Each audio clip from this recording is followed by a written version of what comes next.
this year that you're trying to be a bad dude out there. Do you feel like a bad dude? I try to be, but I'm just trying to take it day by day, usually. Do you have prerequisites for what defines a bad dude? Nothing really, just being who I am and just having fun doing it. Have you found, I don't know if zen is the right word, but have you found a certain relaxation in the crazy world of competitive wrestling? Do you know what I mean?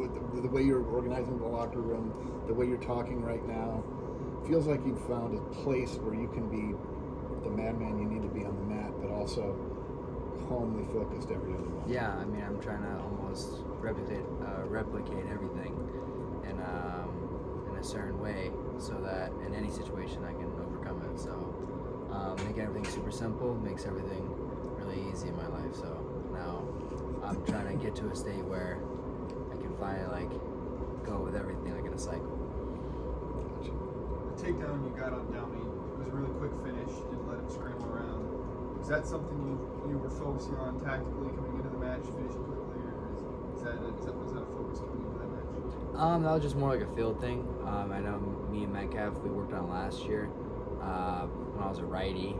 So I remember I was like, oh, maybe I could do it on this side. So during the match, when I was doing my stuff, I just shot the shot, and I was like, oh, he's going to go for it. So I just tried it, and hopefully it worked, and it did. Did you say when you were a righty? Yeah, I switched my lead last year. Yeah, so I was a righty for I don't know, so many years, and now I'm a lefty. So what brought about that change? I don't know. I just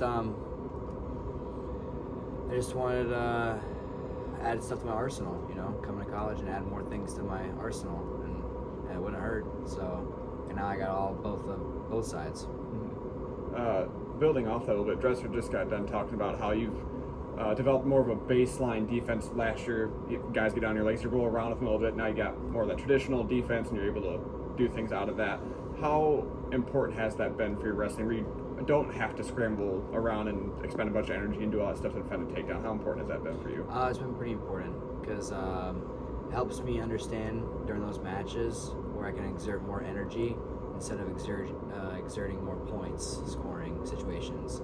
If I'm exerting more energy in the guy, that means his energy going down. Instead of me putting the points up in the air, then that's just me and him trying to go for the points, So I'm just trying to keep it simple. And so when he shoots, I gotta put full force in defense and then to offense, and not rush the process. Looking at Sunday's match, your demeanor the whole day, you seemed pretty chill, pretty focused. You were pretty quiet, it seemed. Can you talk about what it felt like that morning, getting ready for that match? It was just another day, just taking it day by day. So that was one of the things I had to do today, was have the you and I duel. So I had to get focused for that. Just took it, just taking it day by day, and just letting it happen, not forcing it, not overthinking it. Just when the match happens, and then after, it's after. Dresser said you were pulling guys off the bus and hand fighting with them in the aisles.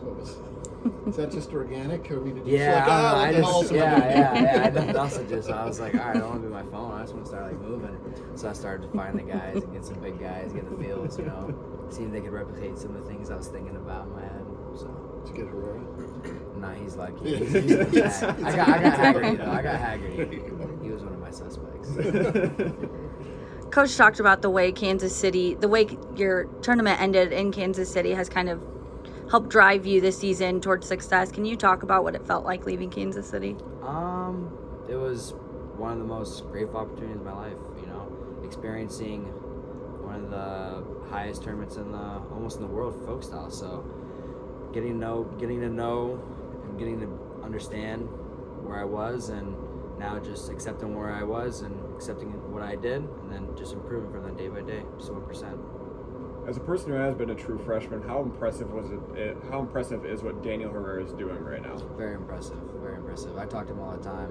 We always talk about, just life and just trying to help him make life simple for him, and he's one of my really good friends. So yeah, I like it. He's doing a really good job with this year.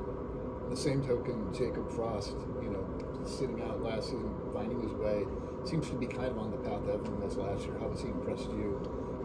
being thrust in the lineup with the injuries? I think it's not really impressive. It's more just I'm pretty proud of him because he just stays consistent to it no matter what his environment is. So I think he just kept pushing forward, and the results just happened, and now he's in a situation where he can thrive. As a person who's in the room with him, how have the Frost brothers developed their gas tanks? Full focus on the drills. They're fully focused on every drill they take throughout the whole process of it, and they're always doing cardio. They're always in cardio, and Thanks, Cody. All right, thank Thanks, you.